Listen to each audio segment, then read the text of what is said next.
आज कांग्रेस का स्थापना दिवस है और आज कांग्रेस के स्थापना दिवस को 137 साल पूरे हो चुके हैं। इसी पर चर्चा करने के लिए मेरे साथ मौजूद है उत्तराखंड कांग्रेस की प्रदेश प्रवक्ता गरिमा मेहरा दसोनी जी। मैम, देवभूमि न्यूज़ में आपका स्वागत है। धन्यवाद बहुत बहुत। मैम, आज कांग्रेस पार्टी को पूरे 137 साल पूरे हो चुके हैं, किस रूप में आप देख रही हैं? बहुत गौरवान्वित महसूस कर रही हूँ। देश की सबसे पुरानी पार्टी का हिस्सा हूँ, उसकी सदस्य हूँ और देश को एक सूत्र में बांधे रखने का जो कांग्रेस का प्रण है उस पर चल रही हूँ। कांग्रेस के नेताओं के दिखाई हुई नीतियों पर उनके विकास के पथ को आगे बढ़ाने का काम कर रही हूँ। मुझे लगता है कि ये गौरवशाली पल है हर कांग्रेस जन के लिए। गौरवशाली इतिहास हमारा रहा है, हमने महानायक दिए हैं इस देश को। अगर आप देश की आज़ादी से कांग्रेस को हटा देंगे तो कुछ बचेगा नहीं। कांग्रेस ने बढ़ चढ़कर निर्भीकता से, निडरता से सामना किया है, चाहे वो गोरों का हो या फिर पाकिस्तान का हो। मैं अगर शुरुआती दिनों की बात करूं तो गांधी जी के नेतृत्व में हमने देश को आज़ादी दिलाई और उस वक्त कंधे से कंधा मिलाकर खड़े थे नेहरू जी, सरदार वल्लभ भाई पटेल जी, ये सभी लोग। और आज क्योंकि सत्ता पक्ष यानी भाजपा के पास अपना कोई महानायक नहीं है तो वो उधार कांग्रेस का ले रही है। कभी सरदार वल्लभ भाई पटेल को अपना बताया जाता है, कभी गांधी जी को अपना बताया जाता है, लेकिन उनको ये नहीं भूलना चाहिए कि इनकी आत्मा दुखी होती है जब आप नफ़रत का माहौल देश के अंदर उत्पन्न करते हैं। आप अगर धर्मनिरपेक्षता की बात में और पंचशील की बात करें तो नेहरू जी के नाम को भुलाया नहीं जा सकता। इस देश के अंदर संविधान और लोकतंत्र की जो जड़ें मजबूत की हैं वो नेहरू जी की देन है। इस देश के अंदर यदि पाकिस्तान के दो टुकड़े करने की हिम्मत किसी की थी वो इंदिरा जी की थी। बैंकों का राष्ट्रीयकरण हो, हरित क्रांति, दुग्ध क्रांति, एक अप्रतिम महिला थी जिनको अटल बिहारी वाजपेयी जी ने संसद में दुर्गा स्वरूपा कहा था। वो तो एक कोई उनको मोम की गुड़िया भी कहता था, लेकिन थी वो असल में सूरज के बराबर। ऐसी दिशा और एक मार्गदर्शन वो मातृशक्ति का कर गई पहली प्रधानमंत्री के रूप में कि वहाँ अभी तक कोई नहीं पहुँच पाया। उसके अलावा स्वर्गीय राजीव जी ने, देखिए आप सूचना क्रांति के महानायक के रूप में आज जिस फ़ोन से आप मेरी ये बाइट ले रहे हैं वो उनकी देन है। जो कंप्यूटर हमारे बच्चे चला रहे हैं, जो सेकंड्स में हम कोई भी डॉक्यूमेंट विदेश भेज दिया करते हैं, वो सब राजीव जी की देन है। मुझे याद है जब राजीव जी ने एटीएम लॉन्च किया था कि जगह जगह एटीएम मशीन्स लगाई जाएंगी तो अटल बिहारी जी ने बैलगाड़ी में संसद तक यात्रा कर दी कि आप बेरोज़गारी को बढ़ाएंगे अगर एटीएम लगाएंगे जगह जगह। आज देखिए ना कितनी सुविधा है एटीएम्स की वजह से। तो दूरदर्शिता जो थी वो हमारे नेताओं में थी। मनमोहन सिंह जी का जो 10 साल का प्रधानमंत्री के रूप में कार्यकाल रहा, एक त्याग और बलिदान की मूर्ति सोनिया जी रही हैं जिन्होंने प्रधानमंत्री पद को ठुकरा दिया और मनमोहन सिंह जैसे सुयोग्य व्यक्ति को प्रधानमंत्री पद पर बैठाया। और इस 10 साल के कार्यकाल में मनमोहन सिंह जी ने एक नहीं 2 बार विश्व जो है मंदी में चला गया था, आर्थिक मंदी में, लेकिन भारत को बचा लिया।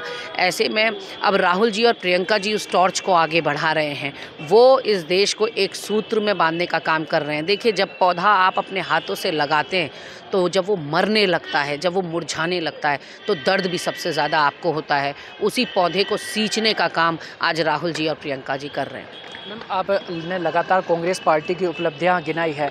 अगर बात करें, इतनी पुरानी पार्टी कांग्रेस है और आज अगर कांग्रेस की हालत देखें तो मात्र 3 राज्यों में ही कांग्रेस की सरकार है। लगातार कांग्रेस ढीली पड़ती जा रही है, इसकी क्या वजह और क्या कारण?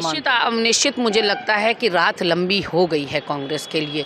लेकिन कभी आपने सुना है कि रात इतनी लंबी हो जाए कि सूरज निकले ही ना, सुबह हो ही ना? तो ऐसा नहीं है। कांग्रेस की रात, चुनौतियाँ, बहुत ज़्यादा संघर्ष का समय बड़ा हो गया है। लेकिन अभी 8 से 9 साल हुए हैं भारतीय जनता पार्टी को सत्ता पर काबिज हुए। कहीं ना कहीं झूठ बोलकर आडंबर और प्रपंच की राजनीति ये करते हैं, फूट डालो और राज करो की नीति पर ये चलते हैं। लेकिन जनता की आंखों से, खास करके युवा वर्ग और महिला वर्गों की आंखों से पर्दा उठ रहा है। किसानों का तो आपने देख ही लिया, किसानों ने वो हश्र किया इनका कि अहंकारी सरकार को झुकना पड़ा। तो ये किसान हितैषी तो बिल्कुल नहीं है, ये केवल पूंजीपति लोगों के हितैषी हैं। युवा आज उत्तराखंड का देखिए, हर वर्ग, हर युवा सड़कों पर है। UKSSC वाला, विधानसभा भर्ती वाला, LT वाला, इरिगेशन वाला, महिलाओं के साथ बलात्कार हो रहे हैं तो उसमें भारतीय जनता पार्टी के लोग शामिल हैं।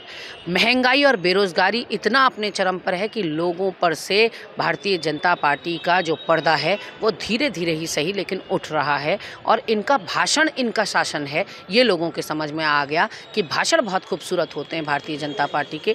किसी प्रदेश में जा रहे हैं तो ब्लैकमेल कर रहे हैं कि हमको वोट नहीं दोगे तो राशन बंद कर देंगे। किसी प्रदेश में जा रहे हैं तो मुस्लिम यूनिवर्सिटी का शगुफा छोड़ रहे हैं। जो बात हमारे नेताओं के या कार्यकर्ताओं के द्वारा कही नहीं गई, हमने मैनिफेस्टो में तक नहीं डाला, उसको आपने एक झूठ के तहत जो गुब्बारा उसका यहाँ फुलाया, आज उसी झूठ की राजनीति करते हुए आप सत्ता पक्ष पर काबिज हो। तो हर प्रदेश में आप देखिए ना, लोकतांत्रिक तरीके से चुनी हुई सरकारों को गिराना, तोड़ना, मरोड़ना, खरीद फरोख्त, साम दाम दंड भेद ये कर रहे हैं। तो धीरे धीरे एक्सपोज तो हो ही रहे हैं, हमें कुछ करने की ज़रूरत नहीं है। ये खुद ब खुद अपने लिए गड्ढा खोदेंगे और उस गड्ढे में गिरेंगे।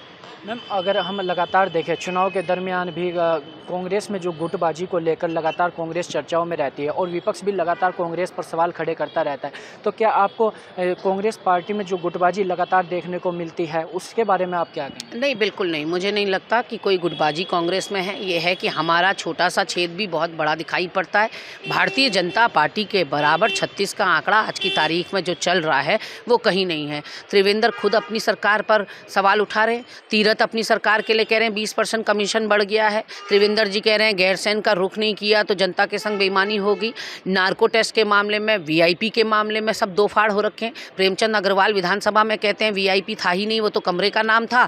और खजानदास कहते हैं कि वो प्रेमचंद अग्रवाल का अपना व्यक्तिगत बयान हो सकता है, पार्टी का बयान तो नहीं है। उधर ही त्रिवेंद्र रावत जी कहते हैं कि नार्को टेस्ट बहुत ज़रूरी है, उसी से वीआईपी के नाम का खुलासा होगा। यानी कि भारतीय जनता पार्टी के नेता मानते हैं कि वीआईपी है। और ये एक मुद्दे पर नहीं, आप देखिए ना, रितु खंडूरी और मुख्यमंत्री के बीच में कितनी वर्चस्व की लड़ाई चल रही है।